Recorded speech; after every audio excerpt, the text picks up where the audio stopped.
ঘুম থেকে উঠে কি করছো? বসে আছি দেখো। আমাকে না কে তুমি ঘুম থেকে উঠে চা খাচ্ছ?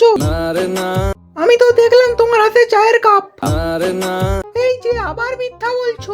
বলছি তোমার দিব্যি গেলে।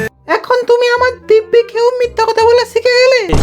তুমি চা খাও তাতে আমার কোনো আপত্তি নেই, কিন্তু তার সাথে আমাকেও খাও।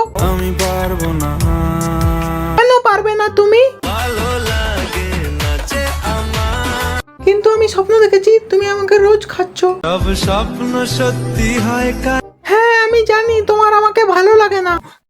প্লিজ মালিক এভাবে বলো না। তুমি একটা কথা মাথায় রেখো, তুমি আমাকে যতবারই খেয়েছো ততবারই ভালো জিনিসই শিখেছো।